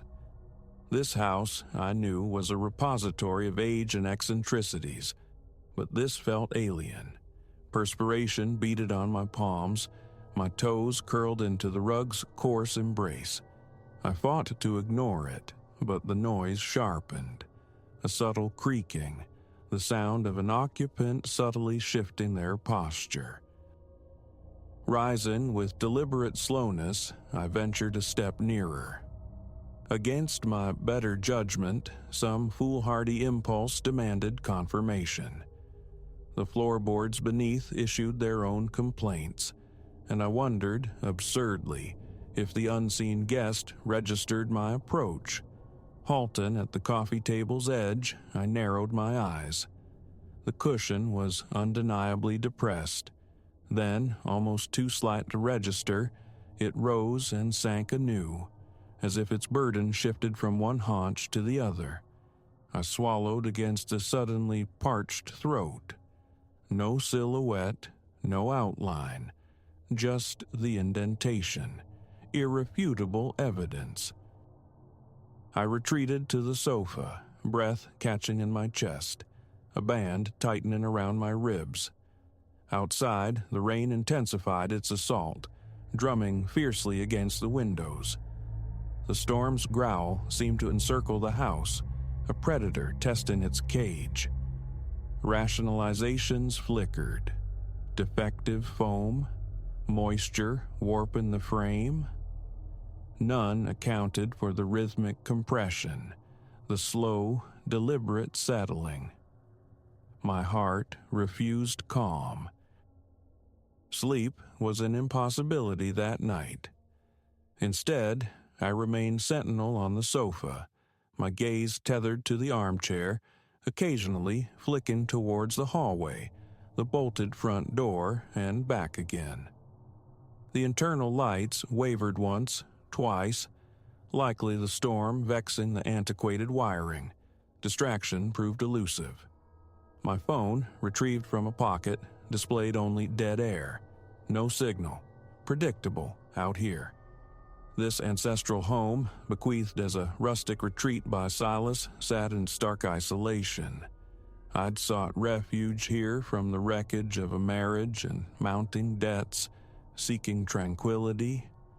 What I'd found was this. As the hours bled away, I tried shutting my eyes, hoping a reopened gaze would reveal normalcy, but each furtive peek confirmed the invisible sitter's persistence.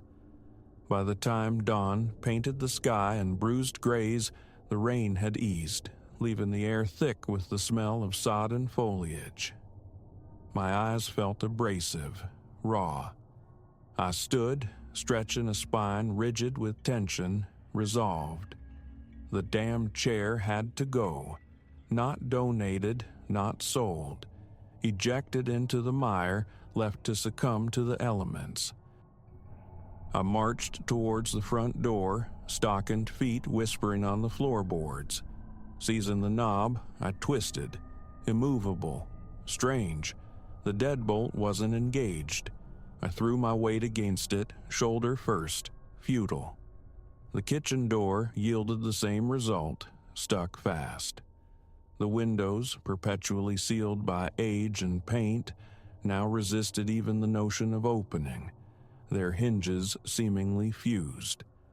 A knot of dread and impotence tightened in my stomach. This house was old, certainly, but never before impassable. Returning to the living room, my intent was brute force. Shove the armchair aside, perhaps topple it. Yet, as I drew near, a profound groan emanated from its wooden skeleton, like ancient bones protesting disturbance. And then I saw it. The backrest, the worn leather folds subtly adjusting, as if someone were leaning back, settling deeper into comfort.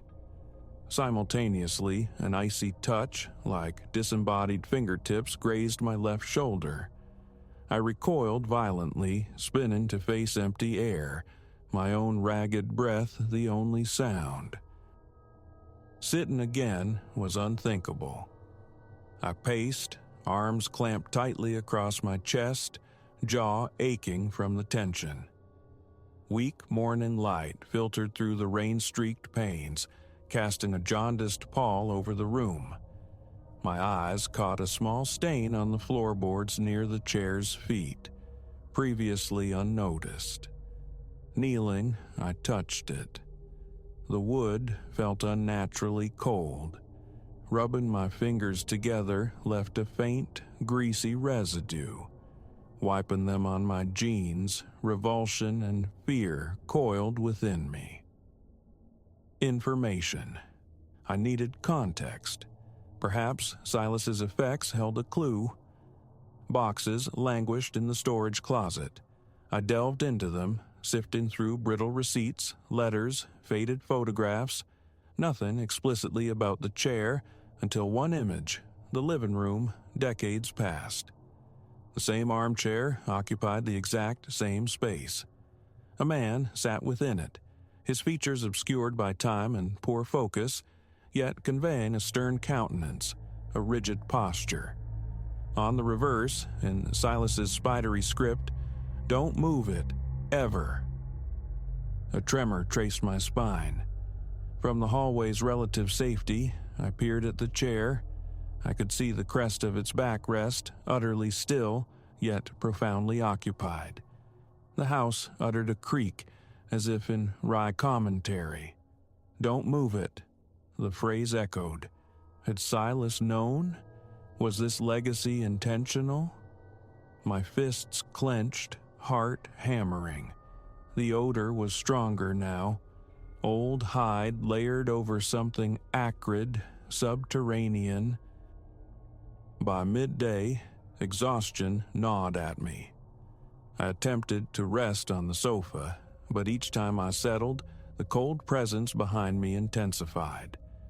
Once, I could have sworn something ethereal brushed my hair aside, a caress like a skeletal hand across my scalp. I scrambled up, cracking my knee against the coffee table, a curse tearing from my throat. The chair remained impassive, its cushion molded around its unseen occupant. Tears of pain and terror welled. Desperation spurred a new tactic: concealment. Locating an old white sheet in a linen drawer, I approached the chair with trepidation, the floorboards frigid beneath my bare feet. As I cast the sheet over it, the fabric snagged midair, on nothing tangible, as if catching on a shoulder. A choked gasp escaped me as I tugged, forcing it downwards. The sheet draped askew, but for a heartbeat I perceived it. A vague suggestion of form beneath the white cloth, a bulky, slumped human shape. My heart threatened to batter its way out of my chest. Then, as I watched, transfixed, the sheet dipped where a head might be, tilting upward, seemingly towards me. I stumbled back, and the sheet slithered off of its own accord, collapsing silently onto the floor. I flung myself at the front door again, shouting, kicking, a window equally resistant. The phone remained useless. The power flickered ominously. The house itself seemed to hum, holding its breath. Evening descended, elongating the shadows. I found myself murmuring to the presence, pleading, "What is it you want?" My voice sounded thin, alien. I circled the room, illuminated only by a lone corner lamp. The armchair's leather gleamed faintly, accentuating the depressions, the scratches. Had they always been so pronounced? The thought of immolation arose. I fled to the kitchen, fumbled for a matchbox. My hands shook so violently, half the matches scattered. Returning, I stood before the chair, struck a match. The small flame trembled. The presence remained inert. As I brought the match closer, a sudden puff of cold air extinguished it. Another match met the same fate. It was as though the invisible occupant gently blew it out, a calm assertion of control. Bile rose in my throat. I staggered to the bathroom, retching into the basin. Cold water splashed on my face revealed my reflection. Eyes wide with terror, forehead slick with sweat, stubble stark against pale skin. Glancing up, I swore I saw it, a fleeting umbra in the doorway behind me. I spun around. Nothing. Yet the mirror, an instant before I turned, had held a nebulous outline of a head and shoulders hovering near the frame. Heart pounding a frantic rhythm, I crept back into the hall, muffling my steps.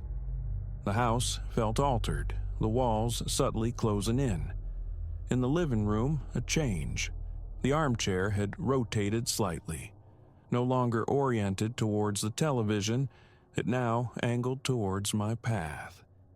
The floorboards groaned under my weight as the sour, musky scent intensified. The photograph flashed in my mind.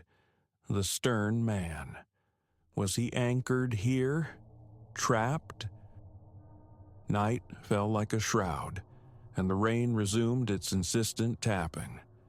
I paced, massaging my temples, legs unsteady, a sharp ache lodged between my shoulder blades. Every glance at the chair revealed minute shifts, the leather seeming to ripple, almost breathing. I tried shoving the coffee table aside, but it jammed against a warped floorboard. Frustration erupted. "Leave me alone," I screamed, voice cracking. The only answer was a soft protest from the chair's springs. My knees buckled, and I sank onto the sofa.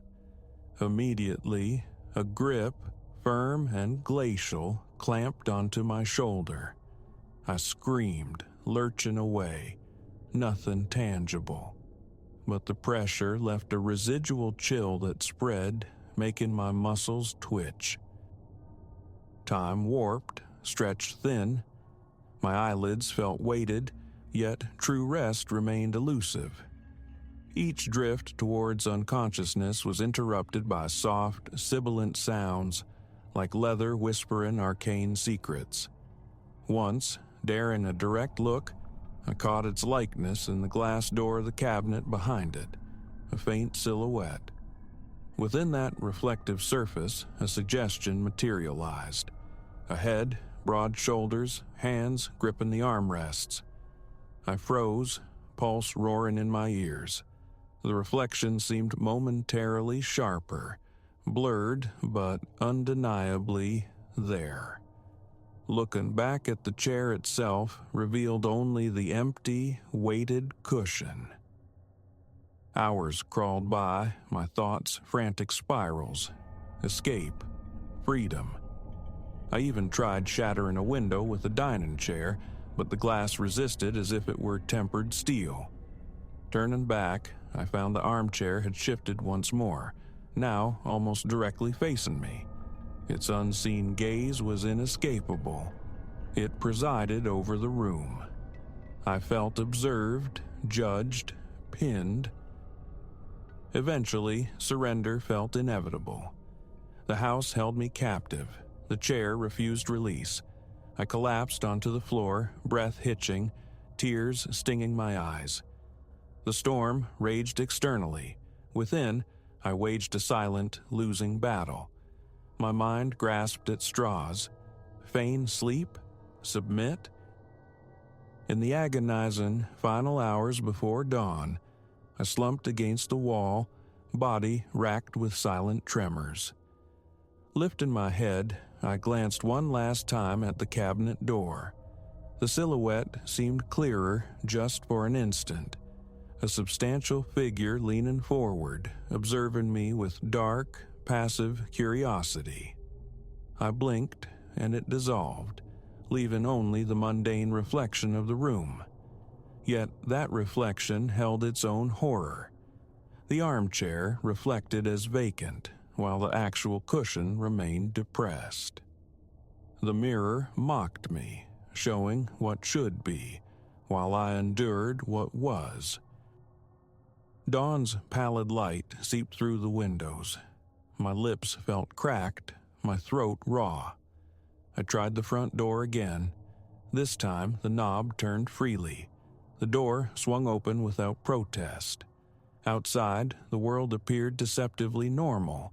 Glistening grass, distant trees veiled in mist, a washed-out sky. I hauled myself out, stumbling into the muddy yard. Glancing back, I saw the armchair framed in the doorway. A flicker of movement, perhaps imagined, perhaps not.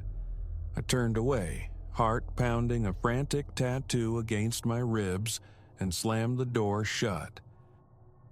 I never re-entered that house. I abandoned the property entirely, driving away the moment the engine caught. Days later, sudden noises make me flinch. I check over my shoulder compulsively. Storefront reflections sometimes hold a phantom shape lurking just behind my own image. My skin carries a permanent chill, as if phantom fingers brushed it moments ago. Even now, writing this in a sterile motel room, luminous surfaces shimmer with hints of what might have followed. The memory of that armchair, its invisible tenant, is an anchor dragging me down.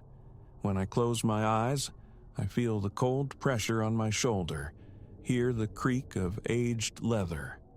I fled the house, yes, but I fear I didn't leave it empty. Some residual presence clings, refusing to relinquish its hold. And I dread the next reflection, the possibility of seeing it there, behind me, once more.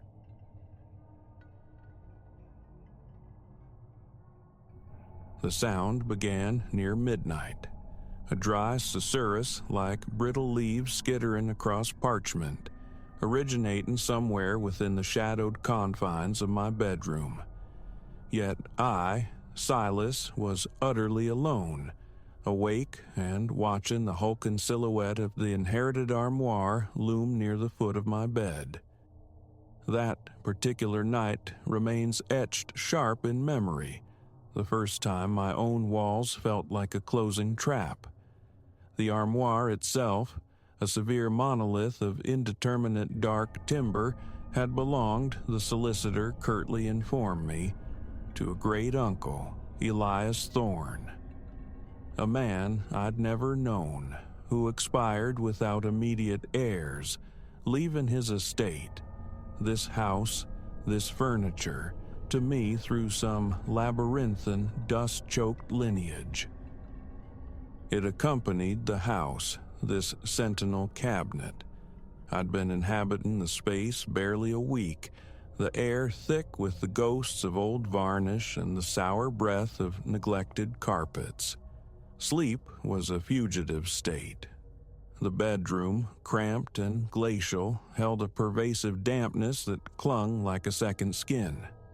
Night after night jolted me awake, heart hammering a frantic rhythm against my ribs, sensing an unseen presence, a gaze fixed upon me. Initially, I chalked it up to frayed nerves. Necessity, stark and unyielding, had driven me here. The evaporation of my city apartment left this inherited rural relic, or the cramped confines of my car, as my only options.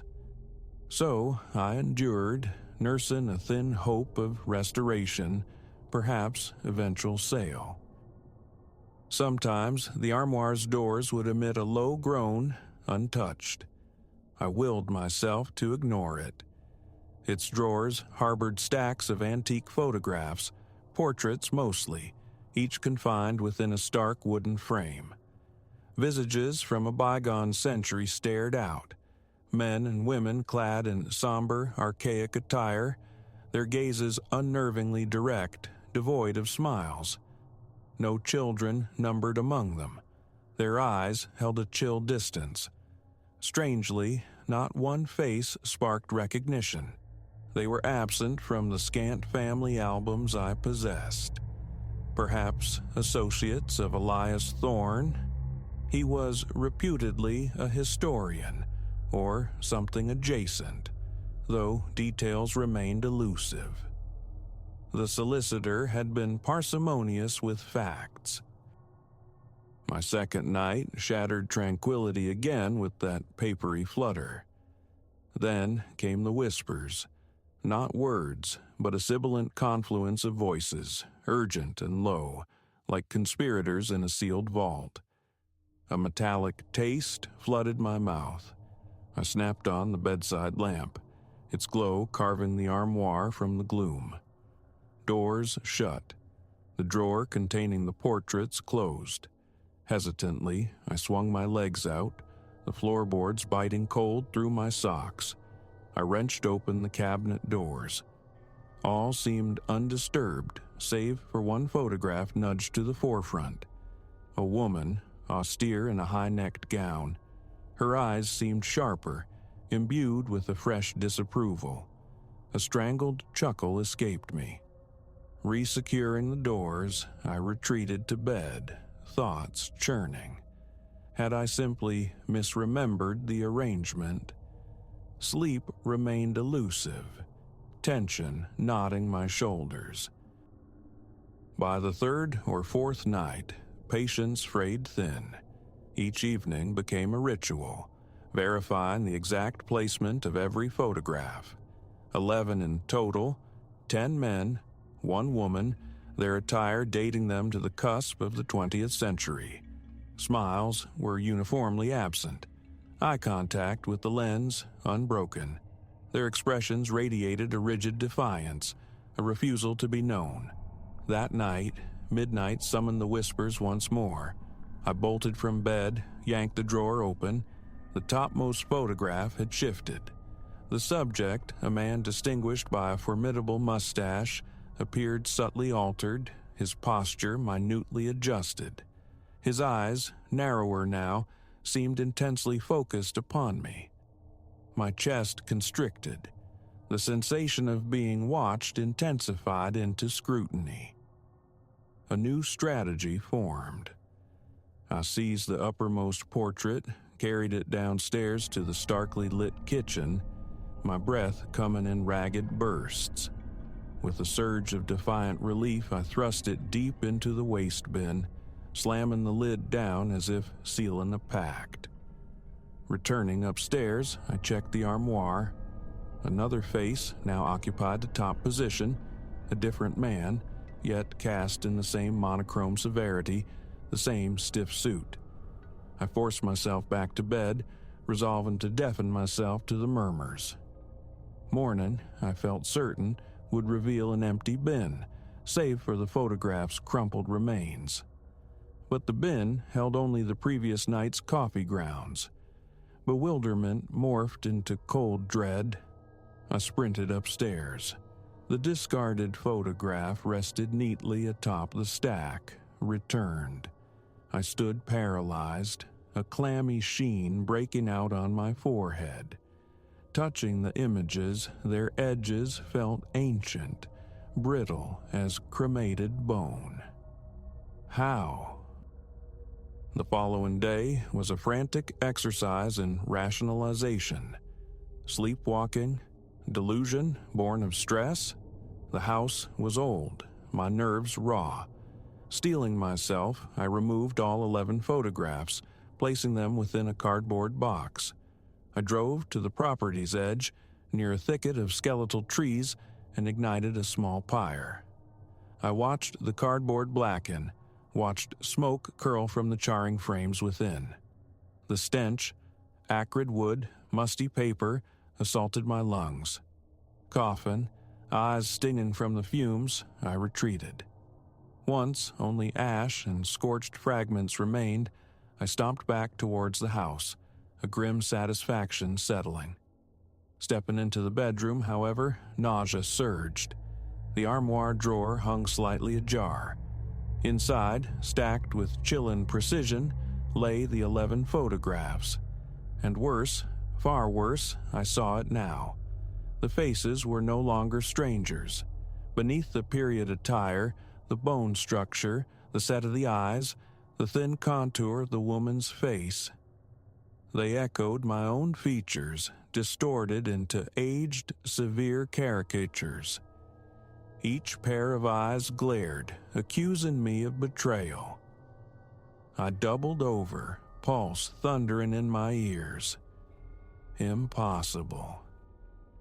Subsequent nights dissolved into a fever dream of shallow slumber and terrified awakenings. The shuffling sound grew bolder, the whispers coalescing into fragmented phrases. Not ready. Inside. Must draw closer. I lay drenched in sweat, breathing shallowly, terrified any sound would betray my presence. My hands trembled whenever necessity forced me near the armoire. Locking it proved futile, barricading it with a chair equally useless. By dawn, the photographs inevitably resumed their silent vigil, rearranged, each face inching closer to my own likeness. One portrait now possessed my exact eyes, replicating even the faint scar above my left brow. I attempted to summon help, but mobile reception evaporated in this rural isolation. The house's landline remained stubbornly dead. Fleeing seemed logical, yet my funds were depleted. This inherited prison was my final sanctuary. Besides, a morbid fascination anchored me. I needed to comprehend.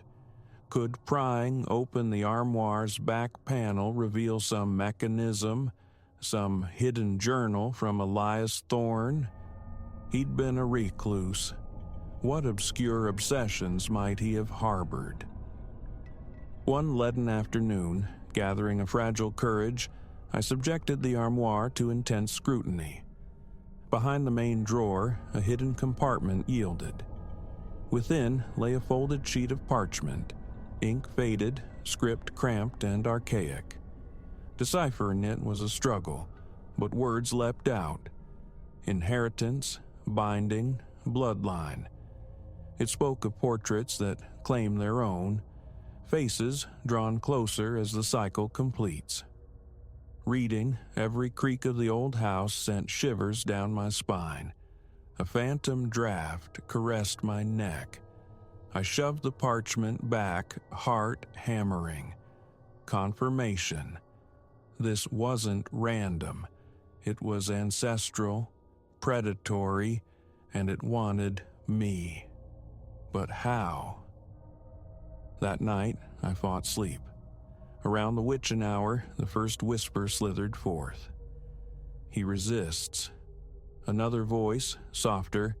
He must enter willingly. My throat constricted. Enter? Into the armoire? Preposterous. My heartbeat resonated like a drum, surely audible to them. The photographs were conferring about me. Undeniable now. They'd morphed from unfamiliar relics into distorted mirrors of myself. How much closer could they become? Would they begin to animate before my very eyes? I slid from bed, floorboards groaning underfoot, creeping towards the dark wood. Pressing my ear against the surface, I felt a faint internal vibration, like a multitude of bodies shifting in a confined space, murmuring with febrile urgency. I swallowed, the sound loud in the stillness. The lamp flickered erratically. Palms slick, I eased the drawer open a fraction. It resisted, then yielded with unnatural smoothness, revealing the photographs fanned like a macabre hand of cards. The topmost image was now a perfect replica of my face, only older, etched with a harsh severity. Its eyes glinted malevolently in the dim light. Revulsion surged. I slammed the drawer shut, nearly catching my fingers. Another attempt at eradication, a kitchen knife. In the gloom, I worked with frantic energy, slicing, tearing at the brittle paper, the whispers rising in pitch, frantic, panicked. For an instant, I imagined the eyes in the fragments darting wildly. Finished, I gathered the scraps into a pillowcase, rushed downstairs, breath sawing in my chest. I crammed the shreds down the sink drain, poured boiling water after them, ran the faucet until water sloshed over the basin's edge. My hands shook violently. Surely, this time. Returning upstairs, my breath hitched. A fresh set of photographs waited, arranged in a pristine fan. No longer echoes or distortions. They were me. 11 identical portraits, different angles, varying light, but unmistakably my face, stern, accusatory. Something fragile within me snapped. I staggered back, collapsing onto the bed, lungs refusing air. Outside, the wind howled, rattling the window panes like skeletal fingers. The ensuing nights blurred. I sat bolt upright, vigilance fixed on the armoire, straining to parse the susurrant counsel. They spoke of me as prey, devising strategy. He must lean closer, one hissed. If we capture his reflection, the glass. A pause, then silence. Reflection. The word struck like a discordant bell. The frames held glass panes. Stare too long, and what might stare back pull me through. One night, consumed by desperate fury, I tried to physically expel the armoire from the room. It possessed an astonishing, unnatural weight, its timber dense as stone. Straining, muscles screaming, I scraped it halfway into the corridor. In that instant, the whispers erupted into frantic chaos. The wood vibrated violently beneath my hands. I stumbled backward, knuckles raw. As I blinked, the armoire slid impossibly, silently, back to its original position. The air itself felt thick, hostile. Now, every midnight, I hear them. They perceive my fear. They know I am anchored here, and I sense their burgeoning boldness. The last time I dared meet the gaze of a photograph directly, my own reflection, trapped in the glass overlay, seemed to curve into a smile, though my lips remained set. Nausea churned. I wrenched my gaze away, heart pounding a frantic tattoo. My own appearance is subtly altering. The bathroom mirror confirms it. My features sharpen, age prematurely, mirroring the stern visages within the drawer. My fingertips tremble incessantly.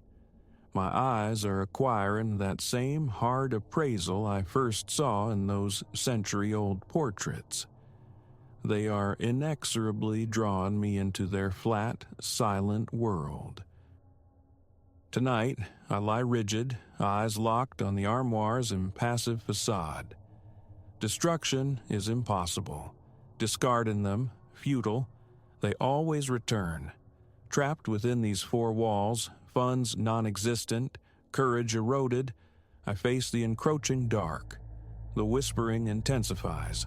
The rustling pages turn faster, sifting through iterations of me, selecting the guise that will finally ensnare me. My breath catches in my throat, sweat chills my brow. I know that sleep offers no escape, only closer communion with them. I doubt they can inflict physical death, not directly, but each night hollows me further, blurring the edges of reality. Upon waking at dawn, I touch my own face, and it feels alien. A persistent tingling suffuses my skin, as if the membrane between myself and the photographs grows perilously thin. Sometimes, passing the armoire, a flicker of independent movement in the glass snags my peripheral vision. I have begun to avoid mirrors, my own reflection becoming a source of dread.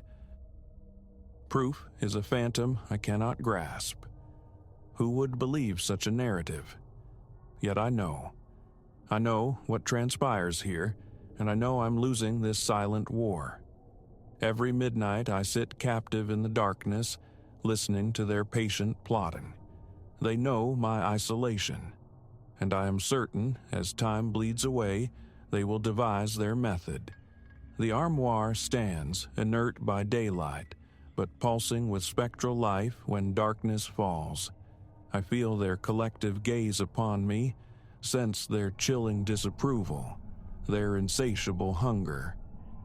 Escape remains elusive, perhaps impossible. For now, there is only the vigil, staring at that implacable wood, hearing those voices weave their threats in the suffocating quiet. Behind those doors, the photographs remain, watching, waiting, and I am utterly convinced they will never let me go.